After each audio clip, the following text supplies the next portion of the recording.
Okay, so we've been trying to find the number of microstates for a system. We're moving towards the second law of thermodynamics.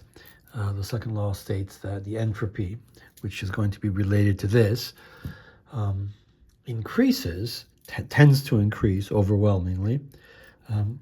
And we've been counting the number of states, right? We've been thinking of coins.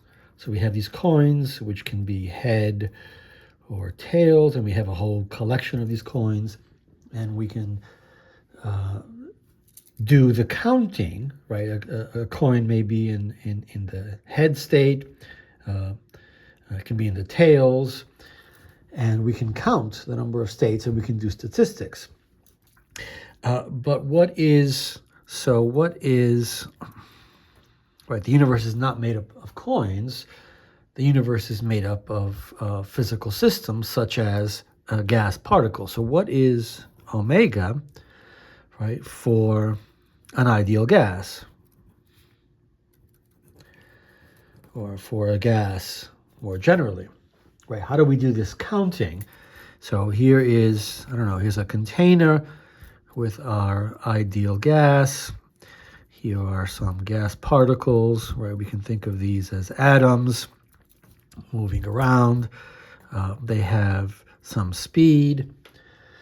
We know that the ideal gas law says something like this: pressure times volume proportional to temperature.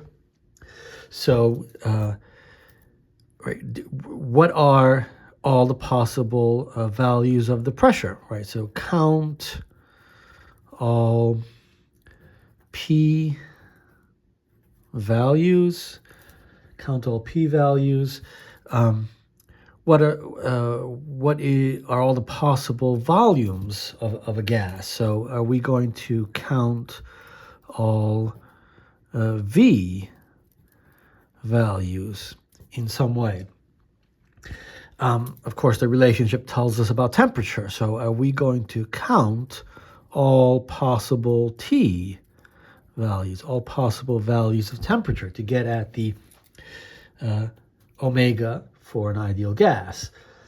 Of course, we know, right, that energy is proportional, something like this for a number of particles we found, but energy is proportional to temperature. So does this mean that we can count all values of energy? Right, is this another way of getting at this quantity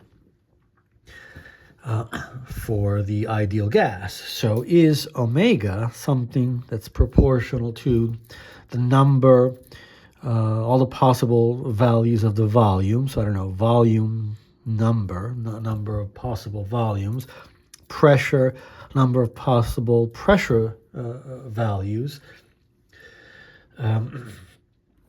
So Vn is equal to, it's a number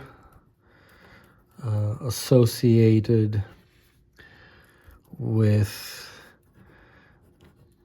different or all possible volumes, right? Counts all the possible volumes. The pressure, is this similarly something associated with all the possible values of momentum? Right? Could that be Pn, right? It's some number, let's say, associated with all the different values of momentum. Something like that. And then we end up asking the question, is this number, if this is the right way to do this, is Vn continuous? Right? Or is it discrete? Right? We want to count something. If it's continuous, what are we going to end up with? Right? What constraints on possible volumes for gases do we have? Same thing for P or Pn. Is Pn continuous? If these things are continuous, and then we can of course then go to talk about temperatures. If temperature values continuously, right, energy then varies continuously. If these things were all continuous, does that mean that this quantity is that infinite, right? Even if I have a range, a finite range of quantities, but they're continuous, I have an infinite number of possible values.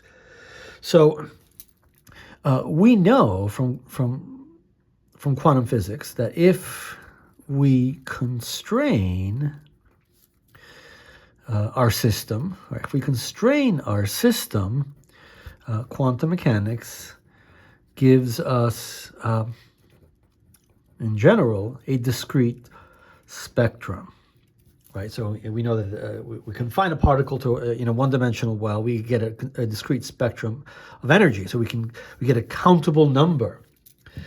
It looks like we can count something.